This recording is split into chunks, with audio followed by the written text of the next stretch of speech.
সোনালী দেবীর দুই ছেলে বিজয়, অধীর এবং এক মেয়ে রূপা, দুই বৌমা তুলি এবং জয়া।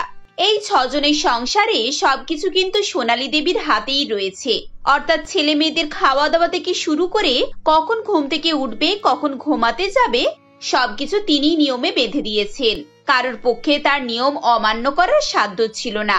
বাড়িতে দুই বৌমা আসার পর থেকে এই নিয়মের মধ্যে আরো কিছু কঠিন নিয়ম যুক্ত হয়েছে।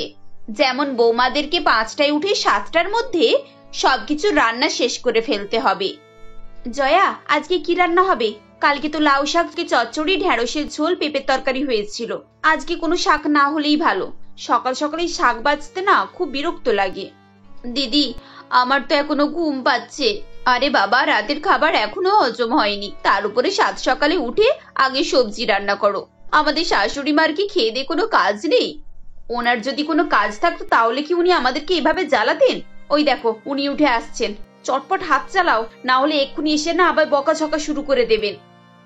কি গো বৌমা, কি নিয়ে কথা বলছো শুনি? আমাকে দেখে চুপ করে গেলে যে? কই মা, না তো, চুপ করে যায়নি তো। আমি তো জয়াকে তাড়াতাড়ি হাত চালাতে বলছিলাম। যত তাড়াতাড়ি রান্না করবে ততই তো তাড়াতাড়ি সবার খাওয়া দাওয়া হয়ে যাবে, না হলে শুধু শুধু বেলা হবে, এই আর কি। ও, তার জন্য গল্প বন্ধ করে কাজটা করতে হয়, বুঝলে? এই নাও, এতে লাল নোটে শাক আছে, ভালো করে বেচে ধুয়ে চিংড়ি মাছ দিয়ে চচ্চড়ি করো। আর হ্যাঁ, বরবটির তরকারি হবে আর লাউয়ের ঘন্ট হবে। মা, টিফিনের জন্য আজকে কি একটু চাউমিন রান্না করে নেব? প্রত্যেকদিন সবজি খেতে না ভালো লাগে না। চাউমিন রান্না করে কি করবে? জানো চাউমিনে কত ময়দা থাকে? আর ময়দা আমাদের শরীরের পক্ষে ক্ষতিকারক। ওইসব না করে মুড়ি দিয়ে একটা সবজি খেয়ে নেবে। বরং এক কাজ করো, গাজর, মূলো এইসব দিয়ে একটা সবজি বানিয়ে ফেলো। সবজি মুড়ি সব থেকে ভালো টিফিন। বৌমাদেরকে সবজির ব্যাগ ধরিয়ে দিয়ে সোনালী দেবী সেখান থেকে চলে যান। এদিকে জয়া নিরাশ হয়ে তার যাকে বলে, আমরা তো রোজ রোজ সবজি মুড়ি খাই, এক আধ দিন কি ভালো মন্দ খাবার খেতে পারবো না? বাপের বাড়িতে চাউমিন, এগরোল যা চাইতাম সঙ্গে সঙ্গে হাজির হয়ে যেত, আর এখানে সারাক্ষণ রোগীদের মতো সবজি ভাত, সবজি মুড়ি, সবজি রুটি, এগুলো কোনো খাবার হলো? আরে বাবা, তুমি তো সবে 2 মাস হয়েছে এসেছো আর এসব খাচ্ছ। একবার আমার কথা ভেবে দেখো তো, আজ কয়েক বছর ধরে আমাকে এইসব খাবার খেতে হচ্ছে। সব থেকে বড় কথা হলো মায়ের ছেলে মেয়েদের সহ্য ক্ষমতা দেখো। সারা জীবন ওরা মায়ের কথাতে এক ধরনের খাবার খেয়ে যাচ্ছে। সত্যি দিদি, এর থেকে বাঁচার কোনো উপায় নেই? তোমরা কি কখনোই বাইরের কেউ কি এইসব খাবার খায় না? এখন তুমি নতুন নতুন এসেছো তো তাই কিছু বুঝতে পারছো না, কিছুদিন যাক সবকিছু তুমি টের পেয়ে যাবে।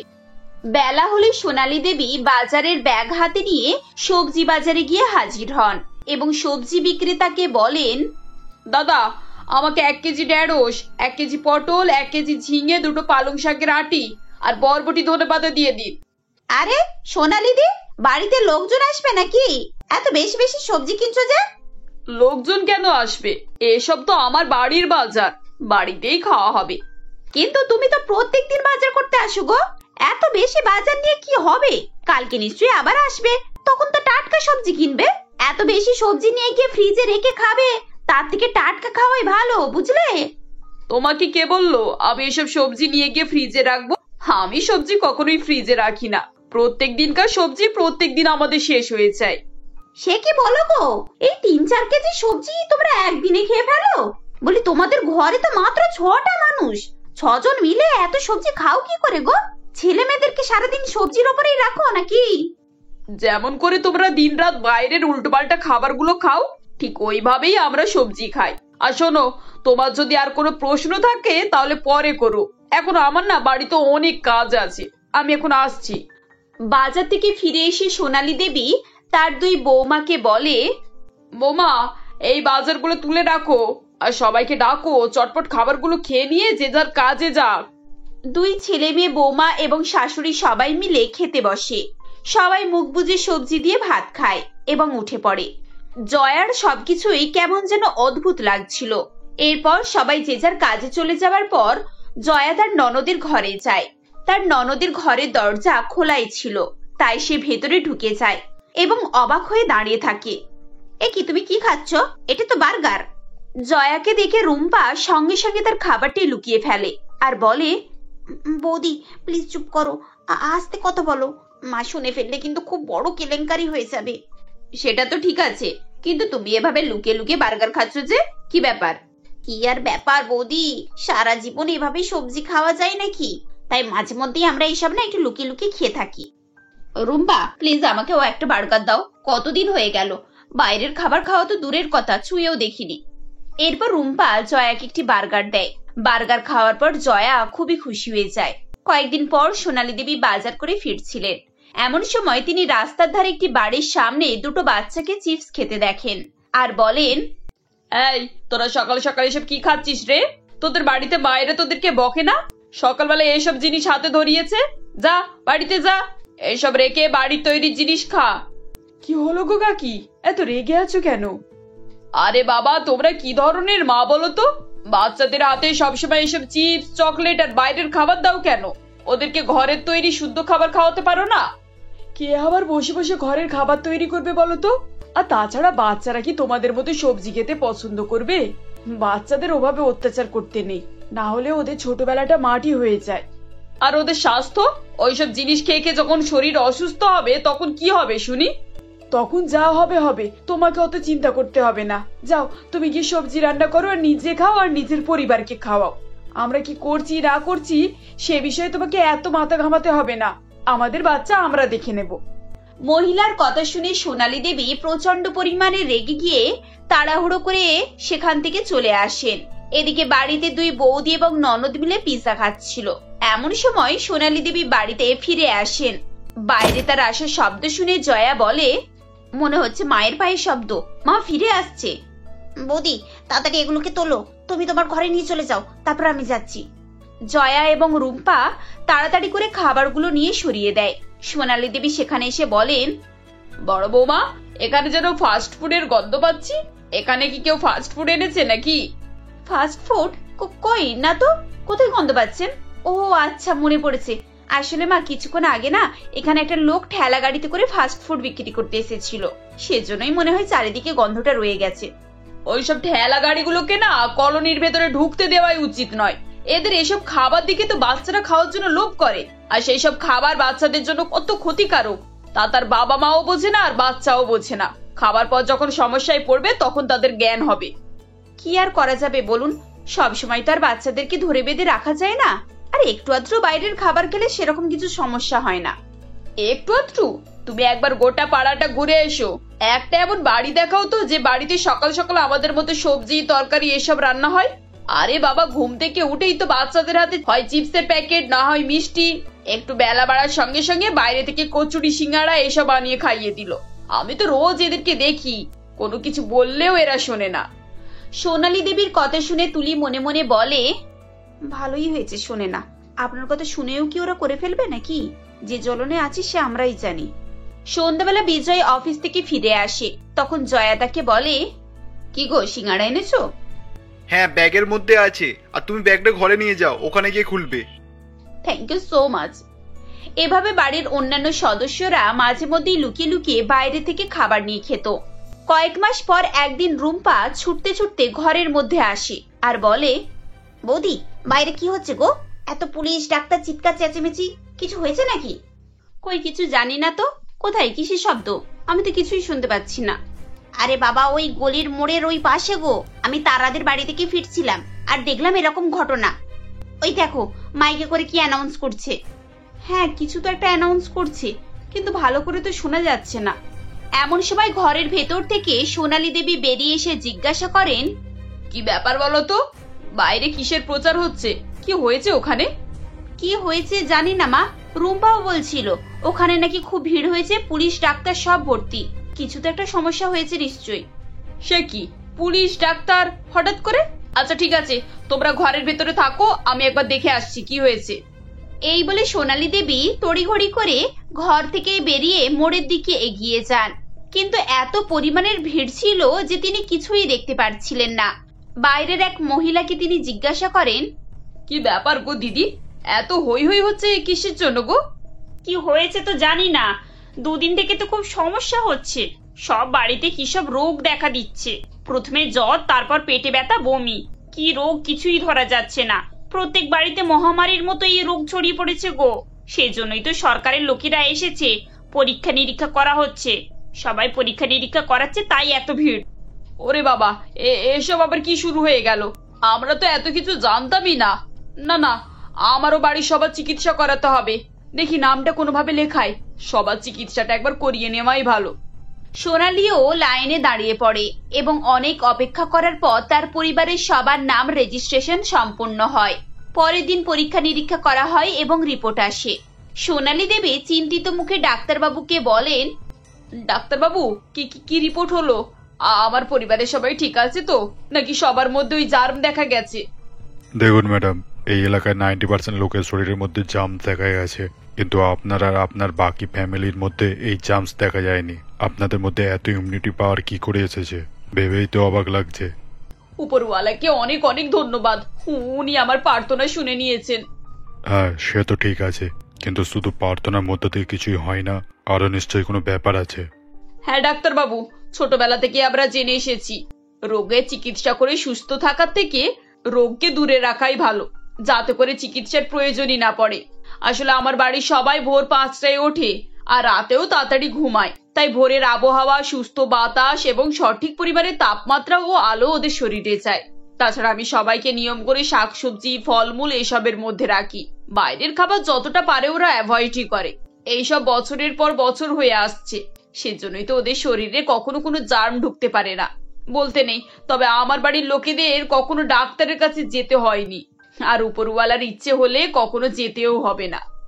সোনালী দেবীর কথা শুনে সবাই অবাক হয়ে যায় এবং সবাই অবাক হয়ে তার দিকে তাকিয়েছিল। এতদিন সবাই সোনালী দেবীর কড়া মেজাজ, তার রুক্ষ ভাব এবং অনুশাসন এই সবই দেখেছিল, কিন্তু এর পেছনে তিনি যে কত বড় কাজ করে গেছেন সেটা তারা বুঝতে পারেনি। বাড়ির ছেলে, মেয়ে, বউ, এমনকি পাড়া প্রতিবেশীরাও সবাই অবাক হয়।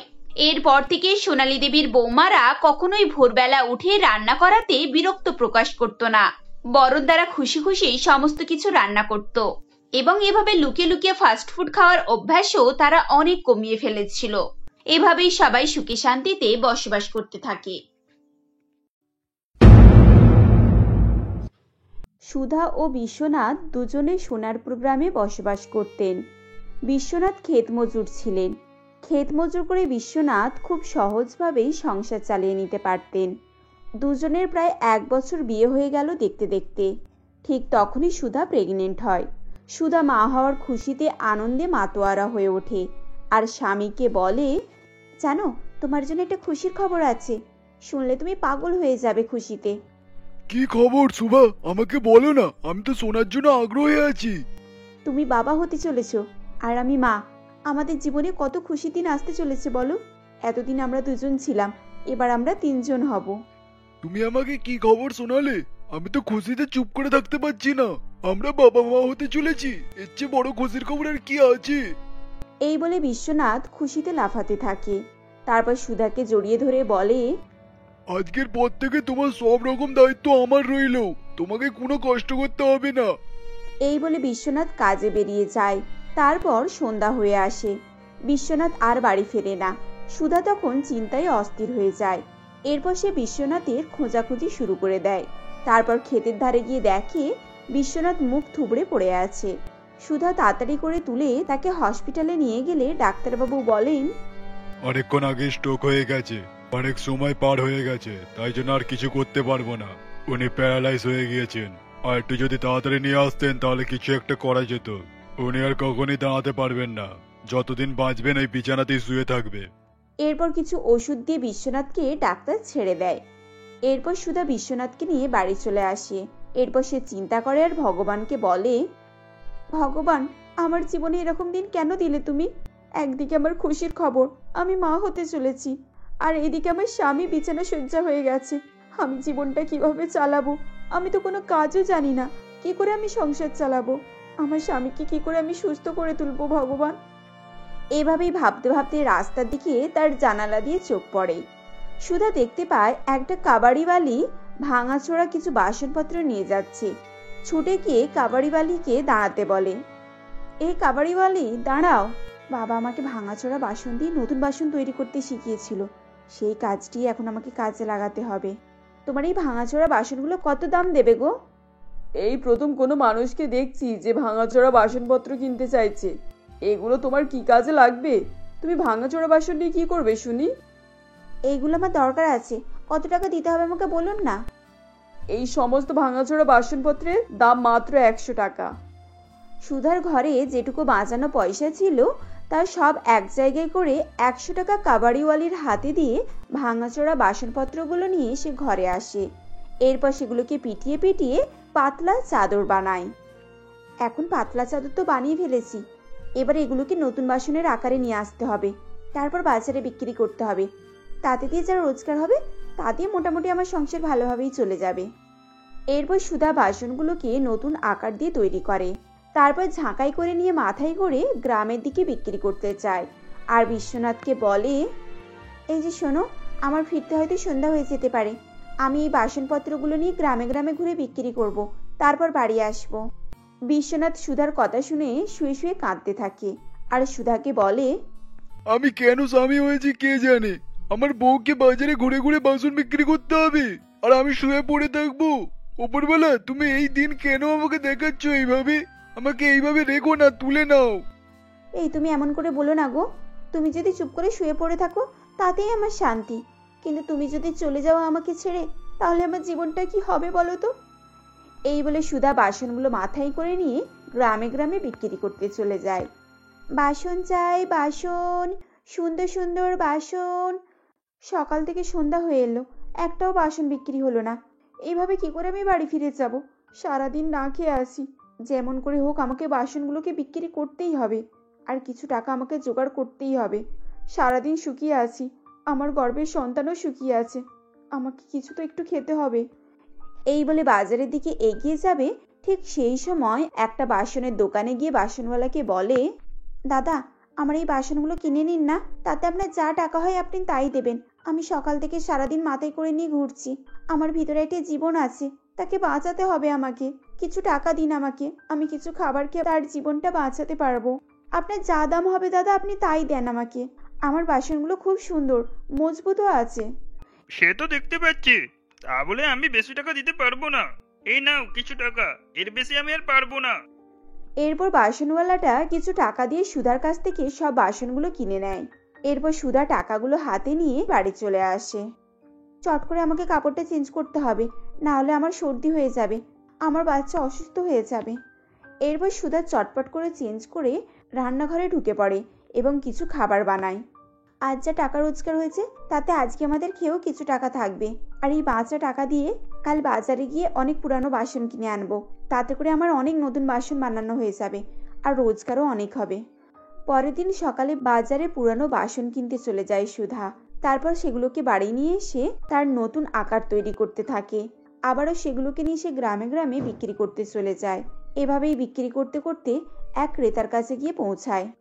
সুন্দর মজবুত মজবুত বাসন আছে দিদি, নেবেন নাকি? খুব সস্তা দামে পাবেন। ক্রেতার নাম সুমন। সুমন সুধার কথা শুনে এগিয়ে আসে ও বাসনপত্রগুলোকে দেখতে থাকে।